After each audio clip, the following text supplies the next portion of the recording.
నేను ఒకరోజు ట్రైన్లో ప్రయాణిస్తున్నాను. నా పక్క బర్త్లో ఒక ఆయన కూర్చున్నారు. ఆయనకి నాకు మాట కలిసింది.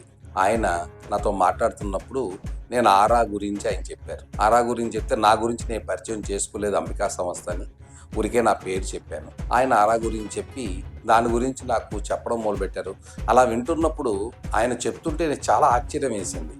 ఆ ఆశ్చర్యకరమైన విషయంలో ఇంకో ఆశ్చర్యకరమైన విషయం ఏం చెప్పారు తెలుసా? ఈ ఆరా టెక్నాలజీలో ఈ నెగిటివ్ అన్ని ఇళ్ళకి వెళ్ళి స్కాన్ చేసి వస్తారట మిషన్స్తో. ఆ మిషన్కి నెగిటివ్ ఎనర్జీ బాగా పట్టేసుకొని దాన్ని పాజిటివ్ ఎనర్జీలోకి మార్చాలంటే ఆ మిషన్కి వాళ్ళు అంబికా దర్బార్వతిని తీసి 2 పుల్లలు వెలిగించి ఒక చెక్క పెట్టెలో పెట్టి ఈ ఆరా మిషన్లు దాంట్లో పెడతారట. ఆయన తర్వాత మా ఇంటికి ఇన్వైట్ చేసి మా ఇంటికి వచ్చిన తర్వాత పాజిటివ్ ఎనర్జీ క్యాలిక్యులేట్ చేశారు. పాజిటివ్ ఎనర్జీ క్యాలిక్యులేట్ చేసినప్పుడు అప్పుడు అంబికా దర్బార్వతి గురించి నేను చెప్పాను.